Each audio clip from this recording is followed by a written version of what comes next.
ରାଇକଳା ମାଟିର ଗନ୍ଧରେ ଝୁରିଲା ଛୋଟ ଏକ ସ୍ୱପ୍ନ।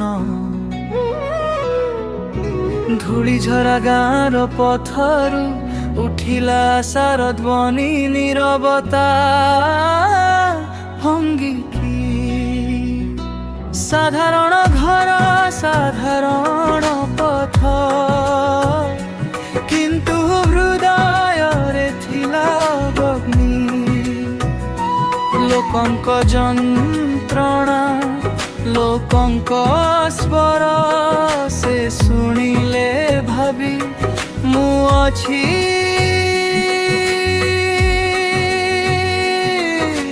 ସଙ୍ଗୀ।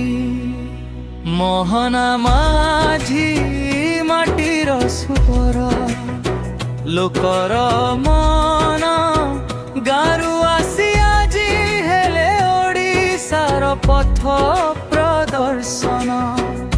ମୋହନା ମାଝି ସଂଘର୍ଷର ପଥର ନାମ, ଜନସେବାର ଶପଥ ଧରି ଲେଖୁଛନ୍ତି ନୂଆ ଅଧ୍ୟାୟ ଆଜି।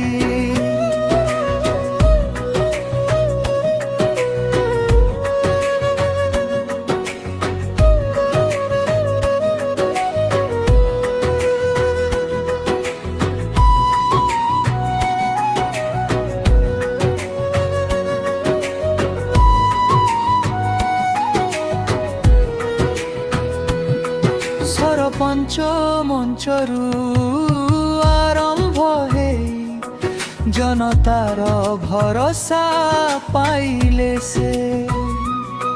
ଚାରିଥର ମଣ୍ଡପରେ ଜିତି ଜନମନରେ ନିଜ ନାଁ ଖୋଦାଲେ ସେ।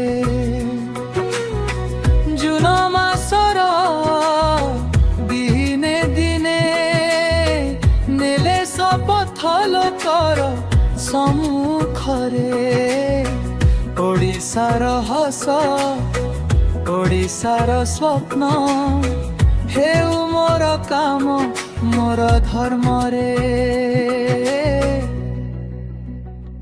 ମୋହନା ମାଝି ଆଶାର ପତ୍ନୀ, ଦୃଢ଼ର ମନ ଜନମାଟିରୁ ଶିଖର ପର୍ଯ୍ୟନ୍ତ ଏକ ପ୍ରେରଣା ଯାତ୍ରା। ମୋହନା ମାଝି ଲୋକର ନେତା, ଲୋକର ପୁଅ, ନୂଆ ଓଡ଼ିଶାର ସ୍ୱପ୍ନ ନେଇ ଚାଲୁଛନ୍ତି ଆଗକୁ ଏବେ। ମାଟି କହେ ନେତା ନୁହେଁ ମାତ୍ର, ତୁମେ ଆମର ଆଶାର